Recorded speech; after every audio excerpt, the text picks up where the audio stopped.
Hello students, ये chapter solutions का हम लोगों का लेक्चर नंबर 9 होगा। और जैसा कि अभी तक हम लोग पढ़ चुके हैं कि जो सॉल्यूशंस होते हैं वो होमोजीनियस मिक्सचर्स होते हैं, दो या दो से अधिक कंपोनेंट्स का। पर जब हम लोग बाइनरी सॉल्यूशंस का बात करते हैं तो उसमें सिर्फ और सिर्फ दो कंपोनेंट्स होते हैं, एक सॉल्यूट और दूसरा सॉल्वेंट। जो कंपोनेंट कम अमाउंट में रहता है उसको हम लोग सॉल्यूट कहते हैं, और जो कंपोनेंट ज्यादा अमाउंट में रहता है उसको हम लोग सॉल्वेंट कहते हैं। फिर हम लोगों ने देखा कि किसी भी सॉल्यूशन में सॉल्यूट का कितना अमाउंट प्रेजेंट है in a given amount of solvent at a specified temperature, इसी चीज को हम लोग कंसंट्रेशन ऑफ सॉल्यूशन कहते हैं। और किसी भी सॉल्यूशन के कंसंट्रेशन को एक्सप्रेस करने के लिए हम लोगों के पास डिफरेंट मेथड्स है, जिसमें हम लोगों ने फर्स्ट मेथड देखा था वो था मास परसेंटेज, फिर आया वॉल्यूम परसेंटेज, फिर हम लोगों ने पढ़ा मास बाय वॉल्यूम परसेंटेज, फिर था पार्ट्स पर मिलियन जिसको हम लोग पीपीएम भी बोलते हैं।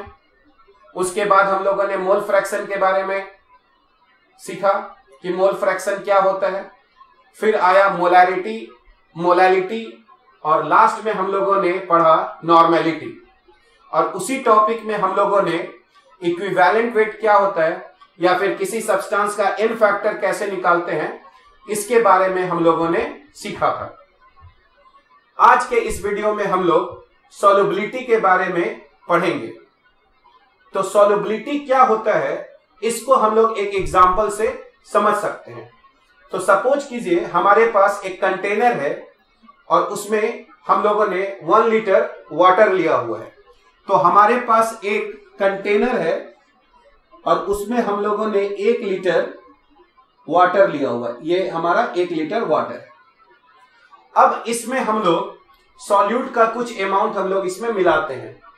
तो हम लोग एज्यूम कर लेते हैं कि हमारे पास जो सॉल्यूट है वो NaCl है। तो हम लोग क्या करते हैं कि इस कंटेनर में 5 ग्राम हम लोग NaCl डालते हैं। तो जैसे ही हम लोग ये 5 ग्राम NaCl इस 1 लीटर वाटर में डालते हैं तो ये जो NaCl है ये पूरी तरह से वाटर में डिसॉल्व हो जाता है। फिर हम लोग क्या करते हैं कि इस NaCl का कुछ और अमाउंट है ना हम लोग इस कंटेनर में डालते हैं। तो जैसा कि अभी हम लोग ने 5 ग्राम NaCl लिया था, अभी हम लोग और 5 ग्राम NaCl ले लेते हैं और इसमें हम लोग डालते हैं। तो जैसे ही हम लोग ये एक्स्ट्रा अमाउंट 5 ग्राम NaCl इसमें डालते हैं, ये भी हम लोगों का डिसॉल्व हो जाता है। तो अब हमारे पास एक सॉल्यूशन है जिसमें 10 ग्राम NaCl है ना, और उस सॉल्यूशन का जो वॉल्यूम है वो 1 लीटर है। अब हम लोग एज्यूम करते हैं कि इसके बाद जो भी हम लोग NaCl डालेंगे वो अब इसमें डिसॉल्व नहीं होगा। ये जस्ट हम लोग एजम्पशन ले रहे हैं। ऐसा नहीं समझना है कि हम लोग 1 लीटर वाटर में 10 ग्राम NaCl ही डिसॉल्व कर सकते हैं। ये जस्ट हम लोग एक एजम्पशन ले रहे हैं कि अब जो हम लोग NaCl इसमें डालेंगे वो अब इसमें डिसॉल्व नहीं होगा। तो वो NaCl कहां जाएगा? तो वो NaCl सॉल्यूशन से बाहर हो जाएगा और ये जाकर यहां प्रेसिपिटेट हो जाएगा। यानी हम लोग 1 लीटर सॉल्यूशन में एज्यूम कर रहे हैं कि हम लोग सिर्फ 10 ग्राम NaCl ही डिसॉल्व कर सकते हैं। उससे जैसे ही ज्यादा अमाउंट में अगर हम लोग NaCl डालेंगे वो NaCl अब सॉल्यूशन में नहीं रहेगा और वो सॉल्यूशन से बाहर चला गया। तो ये जो 10 ग्राम NaCl हुआ इसी को हम लोग सॉल्युबिलिटी बोलेंगे। यानी सॉल्युबिलिटी हमारा हो गया 10 ग्राम NaCl इन 1 लीटर, क्योंकि ये पूरा जो सॉल्यूशन है ये हम लोगों ने 1 लीटर माना था। यानी सॉल्युबिलिटी एक्चुअली में वो मैक्सिमम अमाउंट होता है सॉल्यूट का जो हम लोग डिसॉल्व कर सकते हैं in a given amount of solvent at a specified temperature. यानी हम लोगों को सॉल्वेंट का भी अमाउंट को फिक्स करना होगा और साथ ही साथ टेम्परेचर को भी फिक्स करना होगा, और तब जो हम लोगों को सॉल्यूट का जो मैक्सिमम अमाउंट मिलेगा जो डिसॉल्व हो रहा है वही हमारा सॉल्युबिलिटी हुआ। तो इसीलिए हम लोग यहां पर सॉल्युबिलिटी को डिफाइन कर सकते हैं, the maximum amount of a substance that can be dissolved in a given amount of solvent at a specified temperature is called solubility. ठीक है, तो सॉल्युबिलिटी एक्चुअली में सॉल्यूट का वो मैक्सिमम अमाउंट है जो हम लोग डिसॉल्व कर सकते हैं in a given amount of solvent at a specified temperature. तो अब सवाल उठता है कि solubility किन किन फैक्टर्स पर डिपेंड करता है। इसका मतलब यह हुआ कि क्या कोई सॉल्यूट हर सॉल्वेंट में डिसॉल्व हो जाएगा, या फिर हम लोग एक सॉल्वेंट में हर सॉल्यूट को डिसॉल्व कर सकते हैं। तो ऐसा नहीं है। तो जैसा कि हम लोग जानते हैं कि NaCl वाटर में डिसॉल्व हो जाता है, लेकिन अगर उसी NaCl को अगर हम लोग बेंजीन में डालेंगे तो वो डिसॉल्व नहीं होगा। या फिर अगर हम लोग फास्फोरस लें तो फास्फोरस को जब हम लोग वाटर में डालेंगे तो वो डिसॉल्व नहीं होगा, लेकिन फास्फोरस को अगर हम किसी नॉन पोलर सॉल्वेंट में डालेंगे तो वो डिसॉल्व हो जाएगा। इसका मतलब यह हुआ कि सॉल्युबिलिटी जो है वो कुछ फैक्टर्स पर हम लोगों का निर्भर करेगा, जिसमें से जो सबसे पहला फैक्टर है अगर हम लोग देखें तो वो होगा the nature of solute and solvent, यानी सॉल्यूट किस नेचर का है और सॉल्वेंट किस नेचर का है। तो अगर हम लोग यहां पर देखें कि NaCl वाटर में क्यों सॉल्यूबल होता है, तो जैसा कि हम लोग जानते हैं कि NaCl में Na+ और Cl- के बीच में इलेक्ट्रोस्टैटिक फोर्स होता है। तो अगर हम लोग Na+ देखें तो Na+ और Cl- के बीच में अट्रैक्शन होता है। तो जब तक इस अट्रैक्शन को हम लोग नहीं तोड़ेंगे तब तक ये NaCl है ना किसी भी सॉल्वेंट में सॉल्यूबल नहीं होगा। तो क्या होता है जब हम लोग NaCl को वाटर में डालते हैं, तो हम लोग जानते हैं कि वाटर पोलर होता है क्योंकि उसमें ऑक्सीजन और हाइड्रोजन है और उनके बीच में इलेक्ट्रोनेगेटिविटी का डिफरेंस होता है। तो जैसे ही हम लोग NaCl को वाटर में डालते हैं तो Na+ के पास बहुत सारा वाटर मॉलिक्यूल्स आ जाता है और ऑक्सीजन के एटम जिसके पास थोड़ा सा निगेटिव चार्ज है वो Na+ के पास अप्रोच कर देता है। यानी अगर हम लोग यहां पर देखें तो ये वाटर का अगर ऑक्सीजन है यहां पर, तो इस ऑक्सीजन के पास में डेल्टा माइनस चार्ज है और ऐसा बहुत सारा ऑक्सीजन जो है वो इस Na+ के पास आ जाता है और वो Na+ को अपनी ओर खींचना शुरू करता है।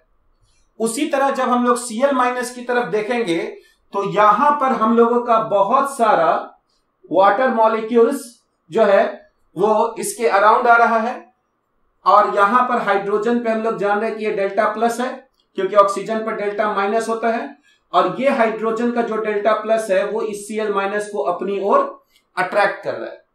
चूंकि यहां पर ऑक्सीजन एटम्स का संख्या ज्यादा हो जाता है और यहां पर हाइड्रोजन एटम्स का संख्या ज्यादा होता है, तो ये सब जो मॉलिक्यूल्स हैं वाटर के और सब जो ऑक्सीजन Na+ के पास आए हुए हैं ये सब Na+ को अपनी ओर खींचते हैं और उसी तरह हाइड्रोजन जो है वो Cl- को अपनी ओर खींचता है और इस तरह से ये Na+ और Cl- के बीच का जो इलेक्ट्रोस्टैटिक फोर्स है वो टूट जाता है और NaCl वाटर में सॉल्यूबल हो जाता है।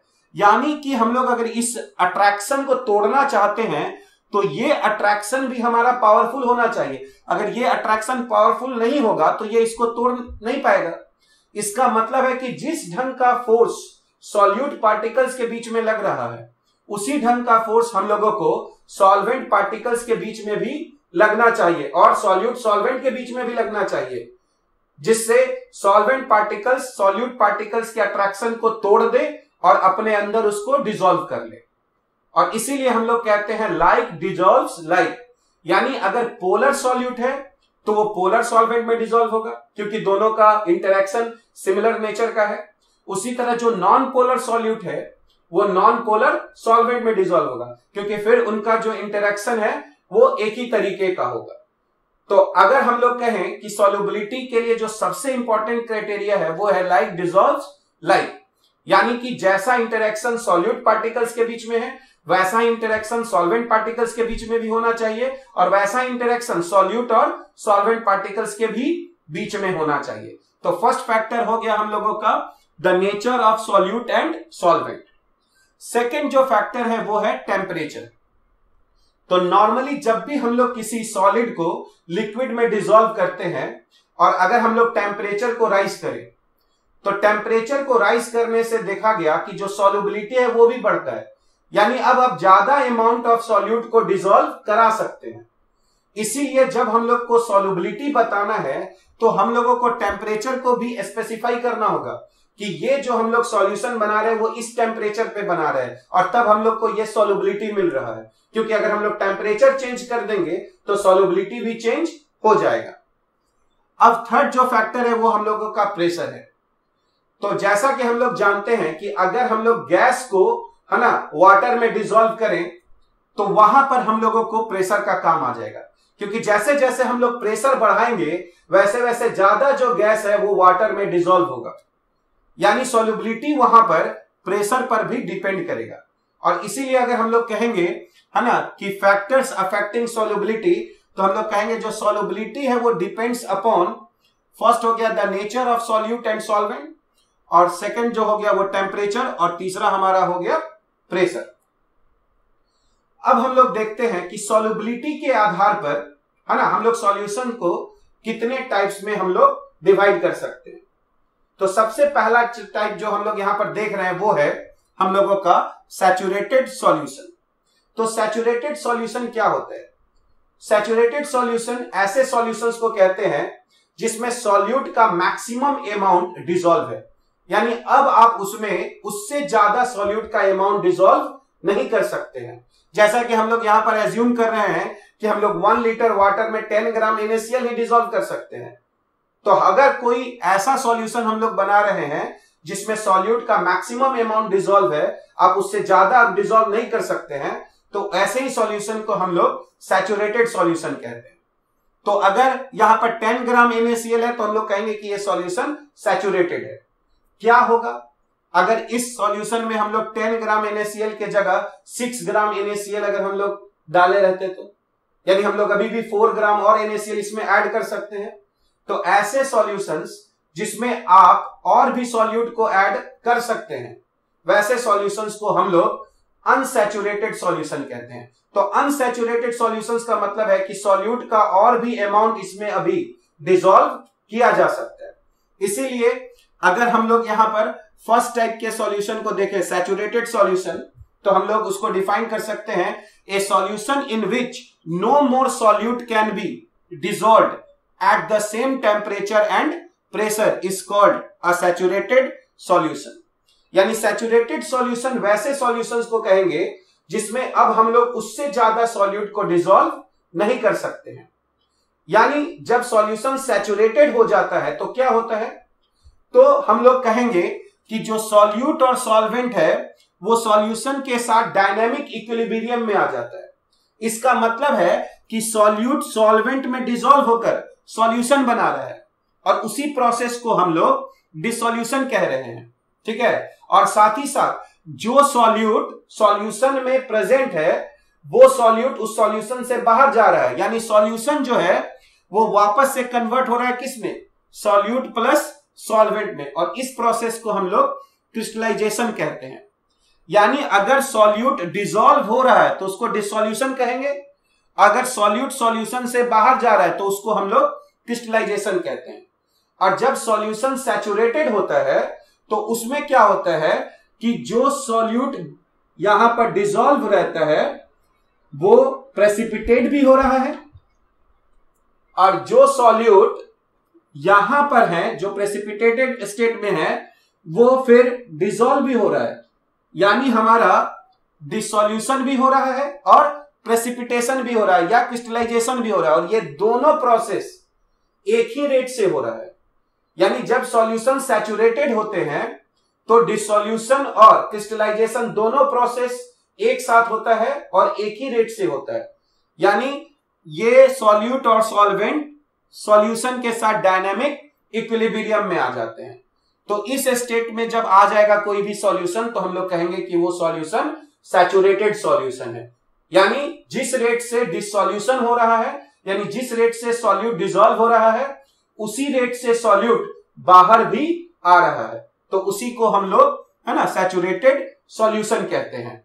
तो जैसा कि अभी हम लोगों ने देखा था कि अनसैचुरेटेड सॉल्यूशन वैसे सॉल्यूशंस को कहते हैं जिसमें सॉल्यूट का जो अमाउंट होता है वो सैचुरेटेड सॉल्यूशन के कंपैरिजन में हम लोगों का कम रहता है, और इसीलिए हम लोग यहां पर लिख रहे हैं कि जो अनसैचुरेटेड सॉल्यूशन होता है उसको हम लोग डिफाइन कर सकते हैं, N unsaturated solution is one in which more solute can be dissolved at the same temperature. तो जैसा कि हम लोगों ने अभी एग्जांपल देखा था कि अगर हम लोग ये एज्यूम करें कि 1 लीटर है ना वाटर में हम लोग सिर्फ 10 ग्राम अगर NaCl डिसॉल्व कर सकते हैं तब वो सॉल्यूशन सैचुरेटेड हो जाएगा। तो अगर 10 ग्राम से हम लोगों के पास कम जो है NaCl है तो इसका मतलब है कि और भी NaCl को हम लोग डिसॉल्व कर सकते हैं। तो अगर सॉल्यूशन में है ना 10 ग्राम यहां पर NaCl से अगर कम NaCl है तो उसको हम लोग अनसैचुरेटेड सॉल्यूशन कहेंगे, और अगर हम लोगों के पास 10 ग्राम NaCl है तो उसको हम लोग सैचुरेटेड सॉल्यूशन कहेंगे। इसके अलावा हम लोगों का एक और टाइप का सॉल्यूशन होता है जिसको हम लोग सुपर सैचुरेटेड सॉल्यूशन कहते हैं। तो सुपर सैचुरेटेड सॉल्यूशन क्या है? तो जैसा कि हम लोग जानते हैं कि नॉर्मली जब हम लोग किसी सॉलिड को है ना लिक्विड में डिसॉल्व करते हैं और अगर हम लोग टेम्परेचर रेज करें तो सॉल्युबिलिटी बढ़ जाता है। तो अगर हम लोग यहां पर एक एग्जांपल लें कि अगर 35 डिग्री सेल्सियस पे अगर मान लिया जाए कि 20 ग्राम सॉल्यूट डिसॉल्व होता है और अगर 30 डिग्री सेल्सियस पर अगर हम लोग देखें तो 19 ग्राम सॉल्यूट डिसॉल्व हो जाता है। तो हम लोग क्या करें कि हम लोग किसी सॉल्यूशन को प्रिपेयर करते हैं 35 डिग्री सेल्सियस पर, तो उसमें कितना ग्राम सॉल्यूट डिसॉल्व होगा? 20 ग्राम। और अगर हम लोग उसी सॉल्यूशन के टेम्परेचर को अब डिक्रीज करके 30 डिग्री सेल्सियस तक लेकर आ जाए तो उसमें तो सिर्फ 19 ग्राम सॉल्यूट ही डिसॉल्व हो जाता है। इसका मतलब है कि इसमें सॉल्यूशन में अभी 1 ग्राम सॉल्यूट जो है वो एक्स्ट्रा डिसॉल्व है। तो ऐसे सॉल्यूशन को हम लोग सुपर सैचुरेटेड सॉल्यूशन बोलते हैं, पर यह स्टेबल नहीं होता है। तो अगर हम लोग इसमें सॉल्यूट का कुछ पार्टिकल्स और ऐड कर दें तो वो जो एक्स्ट्रा अमाउंट जो यहां पर सॉल्यूट का है वो क्या हो जाएगा? वो प्रेसिपिटेट हो जाएगा या फिर है ना क्रिस्टलाइज हो जाएगा। तो जो सुपर सैचुरेटेड सॉल्यूशन होते हैं वो कब बनते हैं? जब हम लोग किसी सॉल्यूशन को जो ऑलरेडी सैचुरेटेड है हाई टेम्परेचर पर उसको उसके टेम्परेचर को थोड़ा हम लोग लो कर दें तो उसमें कुछ एक्स्ट्रा अमाउंट का सॉल्यूट जो है वो एडेड है ना। पर ऐसे जो सॉल्यूशंस होते हैं वो स्टेबल नहीं होते। थोड़ा भी डिस्टर्बेंस अगर हम लोग क्रिएट करें तो जो एक्स्ट्रा अमाउंट जो है होगा जो सॉल्यूट का वो हम लोगों का सॉल्यूशन से बाहर आ जाएगा। तो अभी तक हम लोगों ने देखा कि जो सॉल्यूशन होते हैं वो 3 है ना टाइप्स के हो जाएंगे। एक है सैचुरेटेड सॉल्यूशन जिसमें maximum amount of solute dissolve है, एक है अनसैचुरेटेड सॉल्यूशन जिसमें अभी भी हम लोग सॉल्यूट को ऐड कर सकते हैं, और एक हम लोगों का हो गया सुपर सैचुरेटेड सॉल्यूशन जिसमें हम लोगों का जितना अमाउंट सॉल्यूट का रह सकता है उससे थोड़ा ज्यादा है। और ये इसलिए है क्योंकि हम लोगों ने पहले सॉल्यूशन को हाई टेम्परेचर पर बनाया है जहां पर ज्यादा अमाउंट ऑफ सॉल्यूट डिसॉल्व है, और फिर हम लोगों ने टेम्परेचर को सडनली जो है वो थोड़ा कम कर दिया है। तो अब हम लोग अगर सुपर सैचुरेटेड सॉल्यूशन को डिफाइन करना चाहे तो हम लोग कर सकते हैं। A super saturated solution is one in which more solute is dissolved than is necessary to make a saturated solution। यानी सैचुरेटेड सॉल्यूशन बनाने के लिए जितना अमाउंट ऑफ सॉल्यूट चाहिए उससे हम लोगों का ज्यादा जो है वो डिसॉल्व है। ठीक है, अब हम लोगों का जो नेक्स्ट टॉपिक होगा वो होगा solubility of a solid in liquid. तो इस टॉपिक में हम लोगों को पढ़ना है कि टेम्परेचर और प्रेशर का क्या प्रभाव पड़ता है जब हम लोग किसी सॉलिड को किसी लिक्विड में अगर डिसॉल्व कर देते हैं। तो जैसा कि हम लोग जानते हैं कि जब भी हम लोग किसी सॉलिड को लिक्विड में अगर डिसॉल्व करेंगे तो उससे हम लोगों का कुछ एंथैल्पी चेंज होगा, यानी उसमें या तो हमको कुछ एनर्जी देना पड़ेगा या फिर उस प्रोसेस में हम लोगों को कुछ एनर्जी मिलेगा। उसी को हम लोग एंथैल्पी ऑफ सॉल्यूशन कहते हैं। तो अगर हम लोगों के पास सॉल्यूट जो कि सॉलिड स्टेट में है प्लस सॉल्वेंट जो कि लिक्विड स्टेट में है और ये एक सॉल्यूशन बना रहा है जो ऑब्वियसली लिक्विड स्टेट में होगा क्योंकि जो सॉल्वेंट का स्टेट होता है वही हम लोगों का है ना सॉल्यूशन का स्टेट होता है। तो ये जो फॉरवर्ड प्रोसेस है उसी तरह से ये डिसॉल्यूशन कहलाएगा और जो रिवर्स प्रोसेस है ये हम लोगों का क्रिस्टलाइजेशन कहलाएगा। तो जब हम लोग किसी सॉलिड को अगर लिक्विड में डिसॉल्व करेंगे तो एक समय आएगा कि हम लोग मैक्सिमम अमाउंट ऑफ सॉलिड को डिसॉल्व कर चुके होंगे और उस समय हम लोग कहेंगे कि जो सॉल्यूट और सॉल्वेंट है वो इक्विलिब्रियम पे आ चुका है किसके साथ? सॉल्यूशन के साथ, यानी हम लोग मैक्सिमम अमाउंट सॉल्यूट का डिसॉल्व कर चुके हैं। तब अगर हम लोग देखें कि अगर ये पूरा प्रोसेस जो है, अगर हम लोग उसमें जो भी हीट एंथैल्पी का चेंज हो रहा है, अगर उसको हम लोग डेल्टा एच सॉल्यूशन से अगर डिनोट करें, तो डेल्टा एच सॉल्यूशन या तो हमारा पॉजिटिव होगा यानी एंडोथर्मिक होगा, और या फिर डेल्टा एच सॉल्यूशन हमारा नेगेटिव होगा यानी एक्सोथर्मिक होगा। हम लोग क्लास 11th में एक प्रिंसिपल पढ़ चुके हैं जिसको हम लोग कहते हैं ली चैटेलियर्स प्रिंसिपल।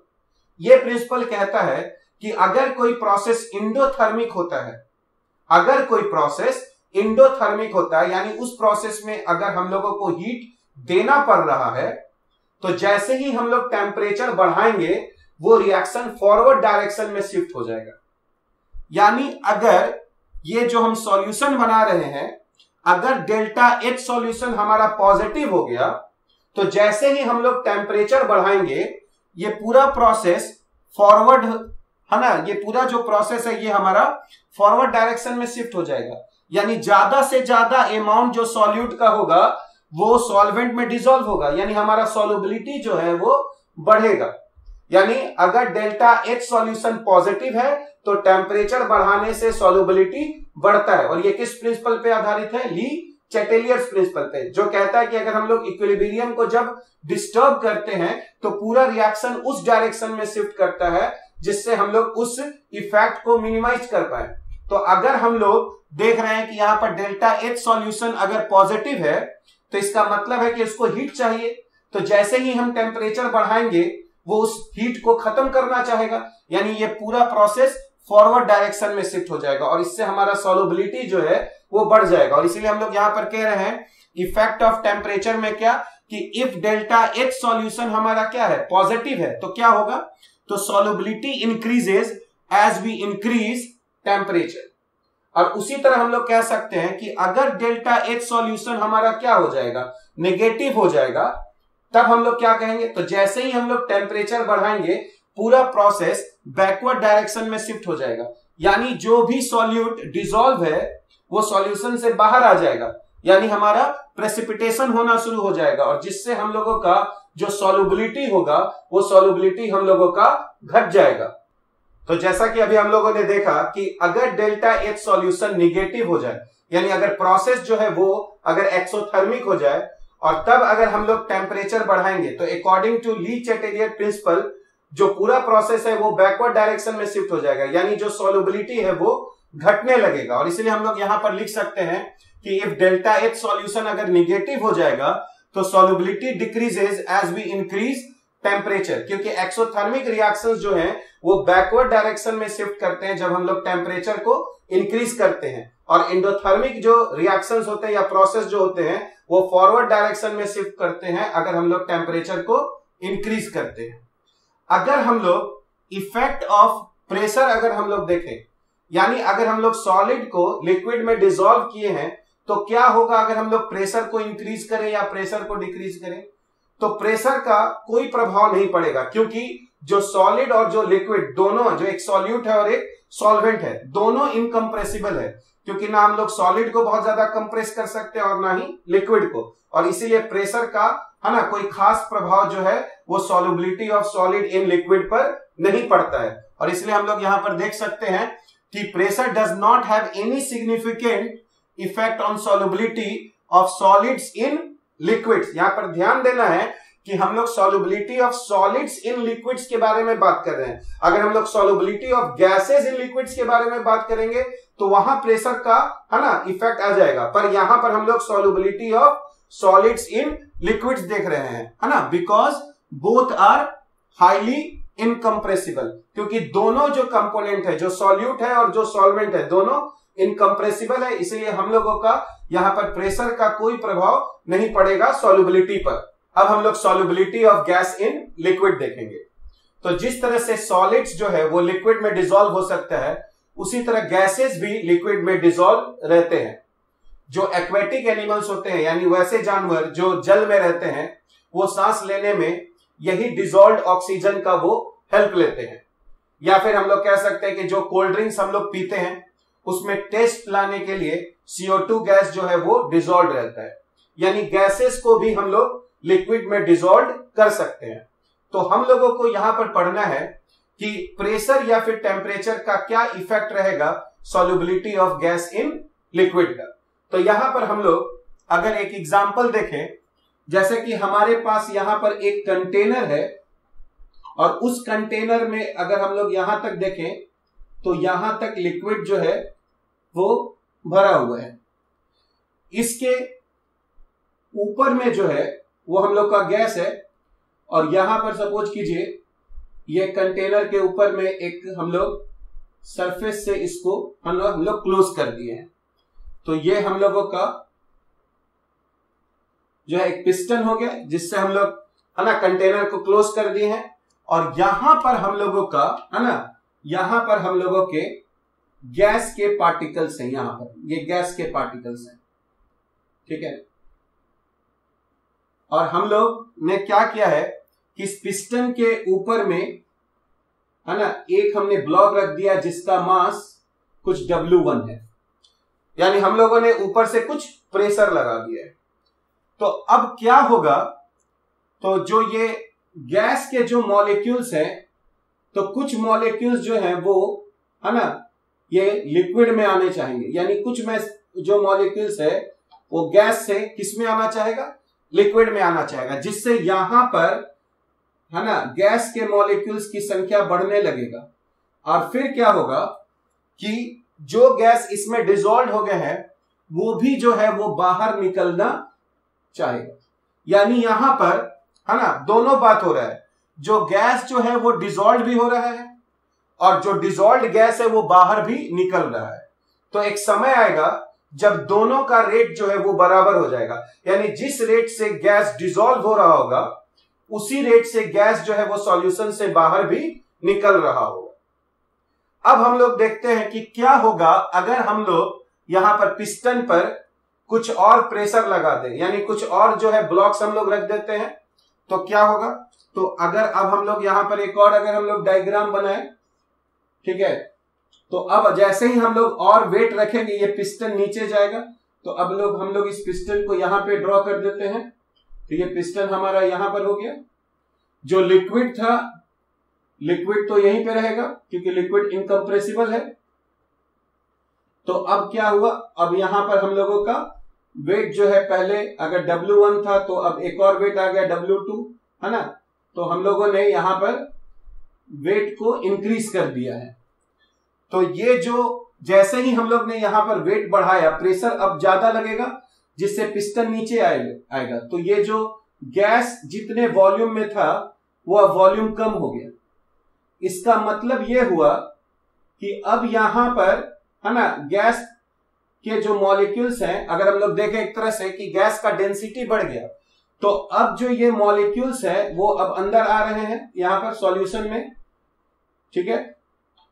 और जो अंदर में आ चुके हैं गैस के जो पार्टिकल्स है वो बाहर भी निकलना चाहेंगे। लेकिन अब चूंकि हम लोगों ने यहां पर वेट बढ़ा दिया यानी प्रेशर बढ़ा दिया है, तो हम लोगों का ये जो वॉल्यूम है जहां पर गैस था वो कम हो गया है, जिससे अब जिस रेट से पहले ये लिक्विड में इंटर कर रहा था अब रेट बढ़ गया है, क्योंकि यहां पर वॉल्यूम कम हो गया है और पार्टिकल्स की संख्या तो उतनी ही है। तो अब ये पार्टिकल्स जो गैस के पार्टिकल्स हैं उनके सॉल्यूशन में जाने का रेट जो है वो ज्यादा हो गया है। तो अब क्या होगा कि अब जैसे ही यहां पर पार्टिकल्स फिर ज्यादा आना शुरू होगा वो भी बाहर निकलना चाहेगा। तो फिर ये भी अल्टीमेटली एक ऐसे स्टेज पे आएगा जहां पर जो गैस पार्टिकल जिस रेट से सॉल्यूशन में जा रहा है उसी रेट से गैस पार्टिकल्स जो सॉल्यूशन में है वो बाहर भी निकल रहा होगा। लेकिन अब अगर हम लोग यहां पर अगर गैस के पार्टिकल्स को अगर काउंट करें और यहां पे गैस के पार्टिकल्स को अगर काउंट करें सॉल्यूशन में, तो यहां पर गैस के पार्टिकल्स अब ज्यादा होंगे, क्योंकि अब हम लोगों ने जैसे ही प्रेशर बढ़ाया है तो यहां पर वॉल्यूम कम हो गया है, जिससे जिस रेट से पहले गैस के पार्टिकल सॉल्यूशन में इंटर कर रहे थे अब वो रेट बढ़ गया है। यानी जब हम लोग गैस का सॉल्युबिलिटी देखते हैं लिक्विड में तो प्रेशर बढ़ाने से गैस का जो सॉल्युबिलिटी है वो बढ़ जाता है, ठीक है। तो यहां पर हम लोगों का दो फिगर से है ना ये बात हम लोग समझ रहे हैं। इसी चीज को हम लोग यहां पर अगर देखें तो solubility of a gas in liquid, तो हमारे पास जो सॉल्यूट है वो किस स्टेट में है, यहां पर गैसियस स्टेट में, और जो सॉल्वेंट है वो लिक्विड स्टेट में है। तो जो सॉल्यूशन बनेगा वो भी हमारा लिक्विड होगा, क्योंकि सॉल्वेंट का स्टेट ही सॉल्यूशन के स्टेट को डिफाइन करता है। तो अब यहां पर हम लोग देख रहे हैं कि जब फॉरवर्ड जब रिएक्शन होगा तो उससे सॉल्युबिलिटी बढ़ेगा, यानी ज्यादा से ज्यादा गैस लिक्विड में डिसॉल्व होगा, और अगर बैकवर्ड रिएक्शन होगा तो सॉल्युबिलिटी हम लोगों का घटेगा, यानी जो गैस अंदर में डिसॉल्व है वो भी अब हम लोगों का बाहर जाएगा। ठीक है, इसी बात का जो प्रेशर का जो इफेक्ट पड़ता है सॉल्युबिलिटी पे, है ना, जब हम लोग गैस का बात करते हैं इन लिक्विड सॉल्यूशन में, तो इसी को स्टडी किया था हेनरी ने, है ना, और उसके बारे में, है ना, उन्होंने एक लॉ दिया था जिसको हम लोग हेनरी लॉज कहते हैं। तो हेनरीज लॉ जो है वो बताता है effect of pressure on the solubility of gas, जो कि हम लोग यहां पर देख रहे हैं कि जैसे जैसे हम लोग प्रेशर बढ़ाएंगे, है ना, गैस का सॉल्युबिलिटी जो है वो बढ़ेगा। तो इसी बात को हम लोग यहां पर लिख सकते हैं एट कांस्टेंट टेम्परेचर। टेम्परेचर को हम लोग को कांस्टेंट रखना है, क्योंकि हम लोग जानते हैं कि सॉल्युबिलिटी टेम्परेचर पर भी डिपेंड करता है। तो at constant temperature the solubility of a gas in a liquid is directly proportional to the partial pressure of the gas present above the surface of solution. तो ये पार्शियल प्रेशर का मतलब क्या हुआ, जैसे कि अगर यहां पर हम लोगों का दो गैस मान लिया जाए, एक ए है और एक बी है, तो अगर हम लोग ए का सॉल्युबिलिटी देख रहे हैं तो हम लोगों को सिर्फ यहां पर ए का ही प्रेशर देखना है, ये नहीं देखना है कि यहां टोटल प्रेशर क्या है। यानी ए का जो सॉल्युबिलिटी है वो ए के पार्शियल प्रेशर पर निर्भर करेगा, उस सॉल्यूशन के ऊपर में टोटल प्रेशर कितना है उसको कोई मतलब नहीं है। ठीक है, तो इसीलिए यहां पर कहा गया है कि the solubility of a gas in a liquid is directly proportional to the partial pressure of the gas present above the surface of solution. यानी जिस कंपोनेंट का सॉल्युबिलिटी हम लोग देखेंगे, है ना, उस कंपोनेंट का यहां पर हमको पार्शियल प्रेशर देखना होगा। जैसे मान लीजिए अगर यहां पर एयर है तो एयर में मान लीजिए दो कंपोनेंट है, एक नाइट्रोजन और एक ऑक्सीजन। तो हम लोग जानते हैं जो एटमॉस्फेरिक प्रेशर होता है वो 1 atm होता है, तो 1 atm में 0.8 atm हम लोग मानते हैं नाइट्रोजन के लिए है और 0.2 atm ऑक्सीजन के लिए, क्योंकि हम लोग एयर में नॉर्मली एज्यूम करते हैं कि 80% नाइट्रोजन है और 20% ऑक्सीजन है। तो 1 atm में 0.8 atm नाइट्रोजन लगाएगा और 0.2 atm ऑक्सीजन लगाएगा। तो जब हम लोग यहां पर ऑक्सीजन का अगर सॉल्युबिलिटी देखेंगे तो हम लोगों को 0.2 atm प्रेशर देखना पड़ेगा, और अगर हम लोग नाइट्रोजन का सॉल्युबिलिटी देखेंगे तो हम लोगों को 0.8 atm का प्रेशर देखना होगा। ठीक है, तो इसी स्टेटमेंट को, क्योंकि हम लोग यहां पर सॉल्युबिलिटी ले रहे हैं, तो अब सवाल उठता है कि गैस का सॉल्युबिलिटी हम लोग लिक्विड में, है ना, किस कंसंट्रेशन यूनिट में हम लोग मेजर करें। तो यहां पर वो कंसंट्रेशन यूनिट लेते हैं हम लोग मोल फ्रैक्शन। यानी हम लोग कह सकते हैं कि जो मोल फ्रैक्शन होगा गैस का लिक्विड में वो डायरेक्टली प्रोपोर्शनल होगा इसके पार्शियल वेपर प्रेशर के। मतलब अगर यहां पर हम लोग वेपर प्रेशर बढ़ाएंगे तो उस गैस का यहां पर सॉल्युबिलिटी भी हम लोगों को ज्यादा मिलेगा। और इसीलिए हम लोग एक दूसरा अनदर स्टेटमेंट हम लोग लिख सकते हैं कि एट कांस्टेंट टेम्परेचर, है ना, the partial pressure of the gas in vapour phase P, तो यहां पर हम लोगों का पार्शियल वेपर प्रेशर है P, is proportional to the mole fraction of the gas, है ना, इन द सॉल्यूशन। यानी हम लोग अगर यहां पर लिखे तो जो हम लोगों का P हो जाएगा, है ना, वो directly proportional to mole fraction हो जाएगा। ये P हम लोगों का यहां पर प्रेशर है, ठीक है, और ये X जो है या काई जो है वो ये हम लोगों का मोल फ्रैक्शन है गैस का इन सॉल्यूशन। तो यहां पर हम लोग अभी मेनली दो कंपोनेंट मानेंगे सॉल्यूशन में, एक तो सॉल्वेंट है और एक वो गैस है जो डिसॉल्व हो रहा है। तो P जो होगा वो directly proportional to mole fraction of solute हो जाएगा। और अगर हम इस सिंबल को हटाकर इक्वलिटी डालेंगे तो एक कांस्टेंट देना होगा, तो इसीलिए हम लोग यहां पर लिख सकते हैं P is equal to KH into chi. ठीक है, जहां पर KH एक कांस्टेंट है जिसको हम लोग बोलते हैं हेनरीज कांस्टेंट, जिसको हम लोग बोलते हैं हेनरीज कांस्टेंट। और ये कांस्टेंट किस बात पर निर्भर करेगा, तो ये कांस्टेंट डिपेंड करेगा कि टेम्परेचर क्या है और साथ ही साथ सॉल्वेंट कौन है या फिर सॉल्यूट कौन है। तो KH डिपेंड करेगा, है ना, अगर हम लोग टेम्परेचर को कांस्टेंट रखेंगे तो KH जो है वो नेचर ऑफ सॉल्यूट और सॉल्वेंट पे डिपेंड करेगा, और अगर हम लोग सॉल्यूट और सॉल्वेंट को अगर सेम रखें तो केएच जो है वो टेम्परेचर पे डिपेंड करेगा। यानी हम लोग यहां पर लिख सकते हैं कि केएच जो है वो डिपेंड्स अपॉन है ना nature of solute and solvent and temperature. यह टेम्परेचर पर भी डिपेंड करेगा। ठीक है, तो अगर हम लोगों का KH अगर कांस्टेंट है तो जो वेपर प्रेशर होगा, पार्शियल वेपर प्रेशर, वो directly proportional to mole fraction होगा। ये वेपर प्रेशर किसका?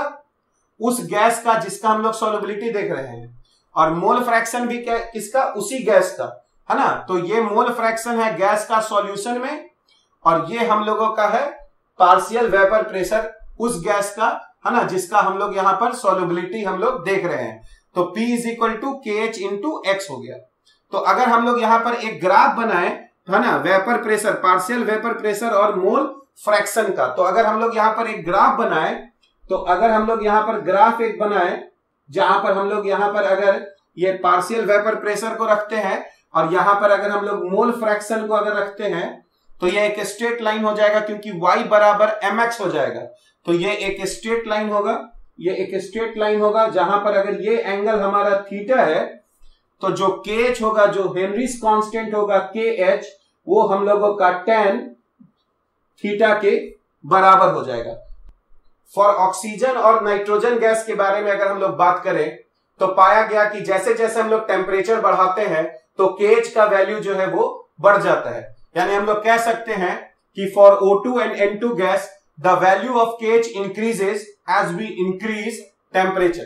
तो जैसा कि हम लोग यहां पर देख रहे हैं कि अगर KH का वैल्यू बढ़ेगा और अगर यहां पर पार्शियल प्रेशर अगर गैस का हम लोग कांस्टेंट माने तो क्या होगा? अगर ये KH का वैल्यू बढ़ेगा तो मोल fraction of gas in water घटना पड़ेगा, क्योंकि पार्शियल जो वेपर प्रेशर है गैस का वो कांस्टेंट है। यानी हम लोग यहां पर देख सकते हैं कि अगर KH का वैल्यू बढ़ेगा तो हम लोगों का मोल fraction of gas in water घटेगा, यानी सॉल्युबिलिटी घटेगा। और यही कारण है कि एक्वेटिक एनिमल्स ज्यादा कंफर्टेबल जो है वो कोल्ड वाटर में फील करते हैं, क्योंकि कोल्ड वाटर में टेम्परेचर जब कम होता है तो KH का वैल्यू कम होगा, तो मोल fraction of gas in liquid ज्यादा हो जाएगा, जिससे वो उनको जो सांस लेने के लिए वो ज्यादा ऑक्सीजन जो है वो अवेलेबल होता है। तो अगर हम लोग यहां पर इफ Ng से अगर हम लोग डिनोट करें number of moles of gas in water, और NW से अगर हम लोग डिनोट करें नंबर ऑफ मोल्स ऑफ, है ना, वाटर, तो हम लोग कह सकते हैं कि जो मोल फ्रैक्शन ऑफ गैस होगा वो moles of gas divided by moles of gas plus moles of water होगा। पर हम लोग यहां पर नॉर्मली फील करते हैं कि जो वाटर का जो मोल्स होता है वो बहुत ज्यादा होता है, किससे? है ना, गैस के मोल से जो डिसॉल्व होता है वाटर में। और यही कारण है कि हम लोग यहां पर पार्शियल प्रेशर P को लिख सकते हैं किसी गैस के लिए KH, है ना, into moles of gas divided by moles of water. ये हम लोग अप्रोक्सीमेटली ये हम लोग फॉर्मूला ले सकते हैं। ठीक है, तो नेक्स्ट लेक्चर में हम लोग इस पे हम लोग कुछ प्रॉब्लम्स को सॉल्व करेंगे।